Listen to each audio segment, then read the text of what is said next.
नमस्कार मित्रांनो, दिव्य संस्कृती या चॅनलवरती आपणा सर्वांचे स्वागत आहे. मित्रांनो, श्रावण महिन्याला सर्व व्रतांचा सणांचा राजा म्हटले जाते.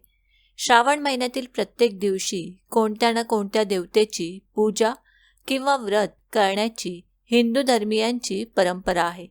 या महिन्यात केल्या जाणाऱ्या शंकराच्या उपासनेला हिंदू धर्मात विशेष महत्त्व आहे. श्रावण महिना सुरू झाला की देवघराजवळ जिवतीचा किंवा जिवंतिकेचा कागद चिकटविला जातो. श्रावण महिन्यात प्रत्येक दिवसाला वेगळे महत्त्व आहे. श्रावणी सोमवार, मंगळागौर, बुध बृहस्पती पूजन झाल्यावर श्रावणी शुक्रवार अशा प्रत्येक दिवसाचे काही ना काही महत्त्व आहे. श्रावणी शुक्रवारी मुलांना औक्षण होते, जिवतीची पूजा होते. पिढ्यानपिढ्या हा वारसा असाच सुरू राहिला आहे. म्हणूनच मित्रांनो, या व्हिडिओमध्ये आज आपण जाणून घेणार आहोत श्रावणी शुक्रवारी जिवतीची पूजा कशी करावी, तिचे महत्त्व आणि मान्यता. मित्रांनो, जिवतीची पूजा ही श्रावणातल्या 4ही शुक्रवारी केली जाते. ही पूजा करण्याची फार पूर्वीपासूनची पद्धत आहे. ही पूजा करण्यामागेही काही कारण आहे. संतती संरक्षणार्थ ही पूजा केली जाते. त्यामुळेच या पूजेला श्रावणात अनन्यसाधारण असे महत्त्व आहे. मित्रांनो, श्रावण महिन्यात जरा जिवंतिका देवीची पूजा शुक्रवारी केली जाते. जरा म्हणजे म्हातारपण आणि जिवंतिका म्हणजे जिवंत ठेवणारी, म्हणजेच माणसाला दीर्घायुष्य देणारी अशी देवता. दीर्घायुष्य मिळावे यासाठी हिंदू धर्मियांमध्ये ही पूजा केली जाते. श्रावणामध्ये स्त्रिया जिवंतिका पूजन करतात. जरा आणि जिवंतिका या 2 देवता यांची पुरातन देवता आहेत. पुराणात असलेल्या सप्तमातृकांपैकी या 2 आहेत. जरा, जिवंतिका याबद्दल तुम्हाला अधिक माहिती हवी असेल तर ती तुम्हाला स्कंद पुराणात मिळू शकते. त्यात असे म्हटले आहे की पूर्वी 5 वर्षाच्या आधी मुलांचे मृत्यू उद्भवत होते. मुलांना दीर्घायुष्य मिळावे यासाठी मुलांना आयुष्य मिळवण्यासाठी या जिवंतिका पूजन करण्यास सुरुवात केली जाऊ लागली. म्हणून माता आपल्या बाळांच्या दीर्घायुष्यासाठी ही पूजा न चुकता करतात. श्रावणातल्या 4ही शुक्रवारी जिवतीची पूजा केली जाते. या दिवशी स्त्रियांनी लाल रंगाचे कपडे परिधान करावे. श्रावण महिन्यातील पहिल्या दिवशी जिवतीचा कागद आणून देवाऱ्यात चिकटवतात. श्रावणातील दर शुक्रवारी सकाळी उठून स्नान उरकून पूजास्थानासमोर रांगोळी रेखाटावी. दिवा समई प्रज्वलित करावी. प्रथम गणेश पूजन करावे. यासाठी थोड्या अक्षता पूजेस्थानी ठेवून त्यावर सुपारी ठेवावी. श्री गणेशाला हळद कुंकू वाहावे. चंदन अर्पण करावे. सुवासिक फुले वाहावीत. गूळ खोबऱ्याचा नैवेद्य दाखवावा. समईस हळद कुंकू लावावे. फुले वाहावीत. कुलदेवी व लक्ष्मी मातेचे पूजन करावे. हळद कुंकू, चंदन, फुले वाहावी. दीपाने औक्षण करावे. कुलदेवतेची ओटी भरावी. जिवतीच्या चित्रातील प्रत्येक प्रतिमेस हळद कुंकू, चंदन अर्पण करावे. सुवासिक फुले वाहावीत. अत्तर लावावे. आघाडा, दुर्वा, फुले यांचा तयार केलेला हार जिवतीच्या फोटोवर लावावा. 21 मण्यांचे हळद कुंकू लावलेले कापसाचे गेज वस्त्र अर्पण करावे. विड्याच्या पानासोबत सुपारी व फळ ठेवावे. अक्षता वाहाव्यात. धूप अगरबत्ती दाखवावी. दीपाने ओवाळावे. जिवतीला दूध, साखर, फुटाण्यांचा नैवेद्य दाखवावा. कणकेचे 5, 7, 9 असे दिवे बनवून त्यांनी जिवतीची आरती करावी.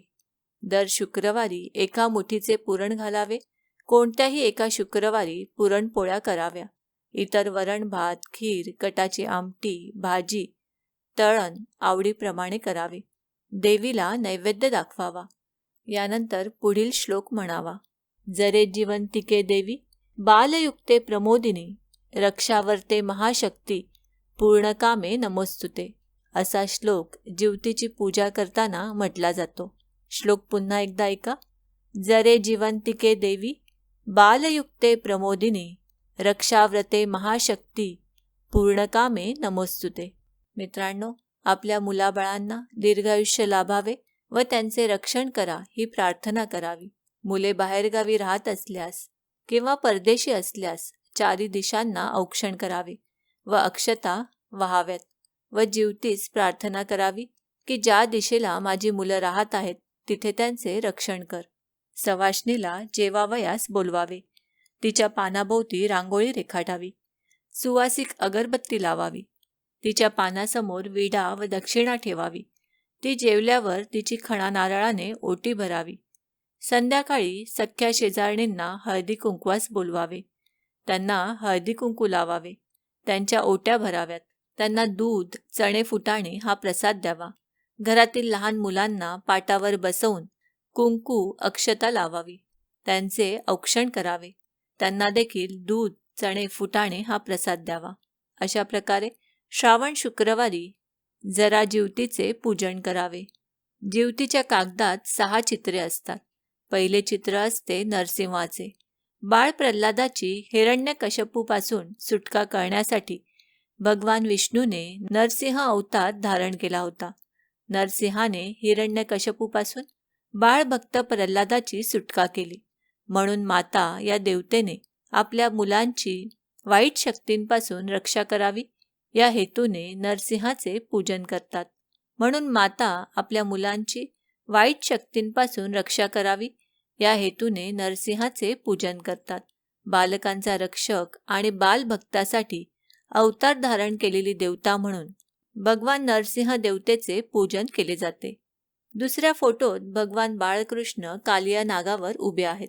श्रीकृष्ण, नंद व यशोदा मातेच्या छत्रछायेखाली वृंदावनात वाढत होता. गायी चरायला नेत होता. गोपींसोबत खेळायचा. कुणाची मटकी फोड, हंडी रचून दही, लोणी मटकावणे सारं काही मित्रगणांसोबत चालू होतं. याच काळात तिथल्या यमुना नदीत कालिया नावाचा विषारी साप आपल्या कुटुंबासह राहावयास आला. याला भय फक्त गरुडाचे होते. पण गरुडाला एका स्त्रीने दिलेल्या शापामुळे तो काही वृंदावनात येऊ शकत नव्हता. या संधीचा फायदा घेत कालिया नागाने वृंदावनात आपला डेरा जमवला होता. तो आजूबाजूच्या रहिवाशांचे जगणे मुश्किल करत होता.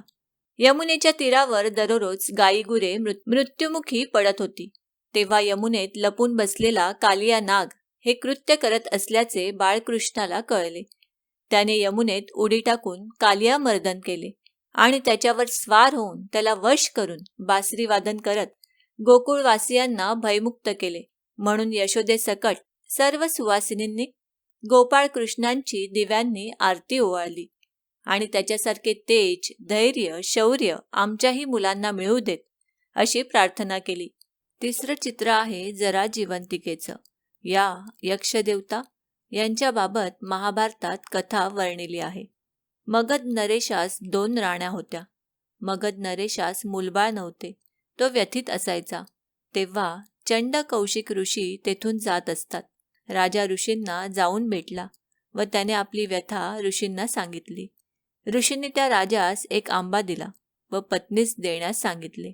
राजाने आंबा कापला व दोघी राणींना अर्धा अर्धा दिला. राणींनी पुत्रास जन्म दिला, पण अर्धा अर्धा. ते दोन्ही भाग घेऊन राजा रानात गेला. तिथे त्याला जरा यक्षिणी भेटली. तिने तिला अवगत असलेल्या अवयव सांधण्याच्या कलेने ते भाग सांधले. राजास पुत्र मिळाला. राजाने त्याचे नाव जरासंध ठेवले. जिवंतिका ही सुद्धा अशीच प्रेमळ यक्षिणी. या दोघी बालकांसोबत खेळतात. त्यावर प्रेमाची पाखर करतात. त्यांचे रक्षण करतात असे मानले जाते व श्रावणी शुक्रवारी या जरा जिवंतिकेची पूजा केली जाते. आपल्या बाळाच्या दीर्घायुष्यासाठी व रक्षणासाठी जीवतीकडे माता साकडे घालतात. चौथ्या प्रतिमेत आहेत बुध, बृहस्पती. बुध हा ग्रह हत्तीवर बसलेला असून हाती अंकुश धारण करतो. तर बुधाच्या प्रभावाने जातकाला अलौकिक बुद्धिमत्ता, आकर्षक व्यक्तिमत्व हे गुण प्राप्त होतात. बुधाचे वाहन हत्ती हे उन्मत्तेचे प्रतीक आहे.